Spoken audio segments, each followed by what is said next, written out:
Hi there, dear listener. Laszlo here with a quick pre-roll message for you. Before we get started, I want to let you know there are all kinds of convenient ways for you to support my efforts to bring you all these podcast shows on Chinese history, Chinese sayings, and tea history. If you go to my website at teacup.media and click the support button at the top, you'll find a bunch of ways to show some appreciation.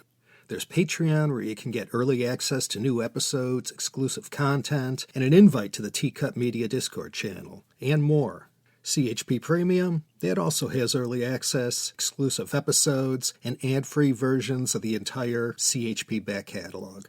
Plus, there's several other ways to donate to the show as well. Check the episode show notes for a link to that very page. And my deepest thanks for listening and supporting me and my humble efforts.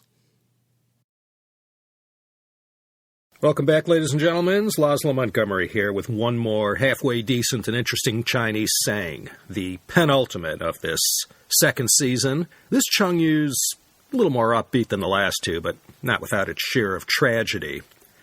We don't have to go back too far in this episode, relatively speaking, that is. We're only at the dismal conclusion of the Northern Song and its aftermath down in Hangzhou. Most of our Chengyu are rooted in the Eastern Zhou dynasty, Spring and Autumn and Warring States periods, but not this one. It took place a good 1,500 years after those feudalistic times. Today we're going to look at Qin Si He Ming. Not sure if any of you have heard that one before. Doesn't make it to any top 10 lists as far as I know. Qin Si He Ming. Let's do what we always do. Qin, yeah, same Qin as Dui Niu Tan Qin, play a lute to an ox. And last week's Ren Qin, Ju Wang, both man and lute have perished. Qin could be a general term for a stringed instrument, but today it's always referred to as a 7-stringed gu qin. And then there's another new instrument for you called a si. This is a bigger instrument with anywhere from 25 to 50 strings. This musical instrument went all the way back to the Zhou dynasty, so it's as ancient as the gu qin. So, qin si, the qin and the si. Then there's he, just like from the previous episode, qu gao, he gua. If the tune is too highfalutin, ain't no one gonna sing it. Although I don't think my Chengyu Zidian put it quite that way. In the fourth tone, that character means to join in the singing, or to chime in with others. And last character, Ming, we've come across this one before. Remember from Season 1? Ji Ming Go Dao. Crow like a cock and snatch like a dog. To use low-handed tricks to get what you want. We're using the same Ming. It means of birds, insects, and mammals to cry out or to crow. But in our case today, it means more like to sing or to make a sound. Qin Si He Ming. The Qin and the Si, sing-along sound. Not terribly revealing, is it? So you know what that means. We're left with no choice except to dig below the surface to uncover the story from whence this Chengyu sprang. And once this story is told, these four characters that appear randomly selected out of a hat, all of a sudden they make perfect sense. The story, as I said, took place during some of the darkest hours of the Song dynasty. These years during the 1120s were covered in the previous China History Podcast, episode 23, on the Song Dynasty, and then again in more gory detail in that 4-part series on the Huizong Emperor. Although our story takes place during the Song, the source of the material came from a Yuan Dynasty collection of poems called the Ailan Xuan. Couldn't dig up too much on that. The two main characters of today's story were far from a couple of nobodies. Zhao Mingcheng and Li Qingzhao. Zhao Mingcheng lived from 1081 to 1129 and was a giant in the field of ancient Chinese epigraphy. Yeah, I know, what's that? Epigraphy is the study of ancient inscriptions, words and symbols that are carved into substrates like stone or metal.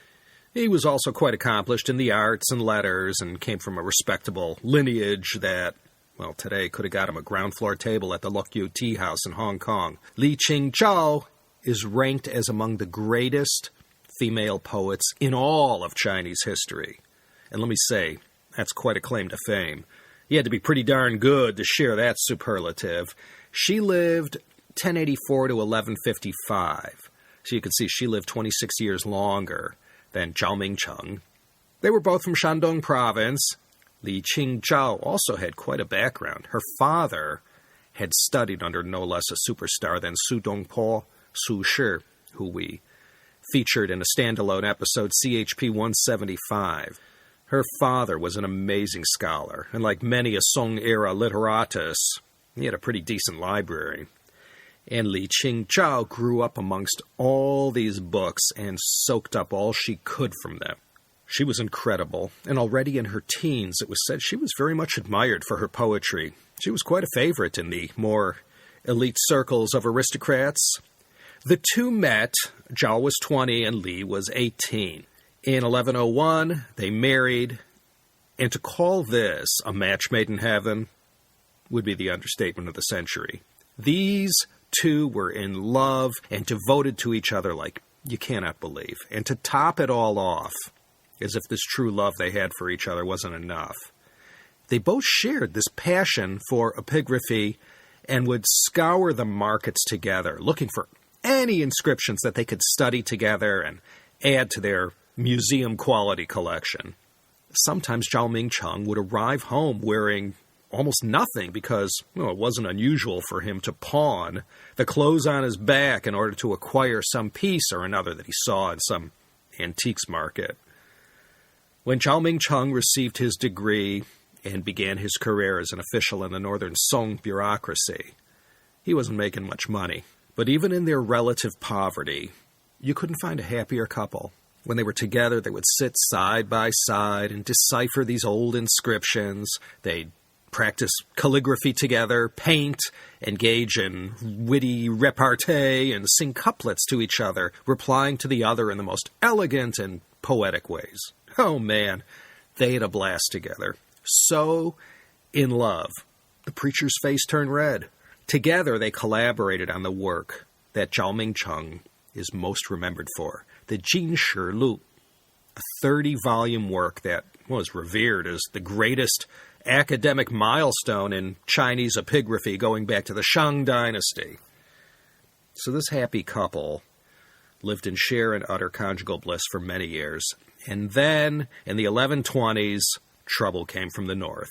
The Jurchens, who later on would be known as the Manchus, flooded out of their lands in Manchuria and put an end to what became known as the Northern Song dynasty. By 1127, it was all over, and the magnificent Song capital city of Kaifeng was reduced to cinders, and the entire royal family was sent packing to the coldest, most desolate parts of Heilongjiang to live out the rest of their lives. And Zhao Mingcheng and Li Qingzhao, they fled south, first to Nanjing. One Song dynasty royal had gotten away and reconstituted the dynasty down in present-day Hangzhou, and so began the southern Song.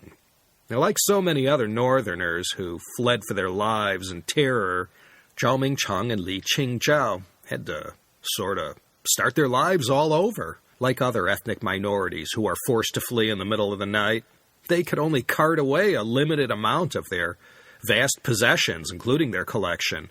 And in their haste to put as many tracks as possible between them and the Jurchens, they had to dump plenty of stuff along the way. Whatever was left behind, so lovingly and painstakingly sorted, studied, and cared for, was destroyed by the Jurchens. Though the happy couple survived that national trauma, Zhao Mingcheng didn't bounce back from the Jurchen invasion, and he died in 1129. He left behind his unfinished work, the Jin Shi Lu, as well as all the research that still needed to be done with all the couple's various epigraphic pursuits.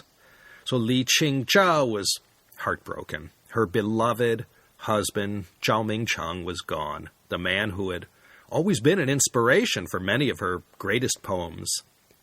He had been more than a soulmate, and losing him so young punched a giant hole in her life. What could she do except keep on keeping on? She moved to Hangzhou, one of China's great centers of the arts and letters.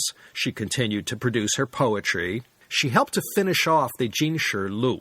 She lived plainly until her dying day, honored and cherished the memory of her husband, Zhao Mingcheng. She had experienced a roller coaster life filled with the greatest happiness and the most miserable despair. Anyone who lived through the Jurchen invasion didn't have it easy, if they survived at all. It was a shocking upheaval and ended up being only a dress rehearsal for the Mongol invasion 140 years later. So you can now see the meaning of this idiom, qin se, he ming. The two instruments, qin se, represent Zhao Mingcheng and Li Qingzhao. He ming, singing songs back and forth. Qin se, he ming, that describes a perfect relationship, especially a marriage. Perfect harmony and conjugal bliss. Qin se, he ming. If you could say this about the relationship you're in now, then gong xi ni, mazel tov, and congratulations. What can be better than that? And Li Qingzhao, this great poet, about 60 to 100 of her poems managed to make it to our day. As I said, like Muhammad Ali, people called her the greatest. Okay, Laszlo Montgomery, signing off for a 9th time this musical season. You know where I'm recording this. It isn't a professional recording studio, I'm sure you can tell that. There's more where this came from, so please me, and do come back next time for another nice, tasty Chengyu here at the Chinese Sayings Podcast.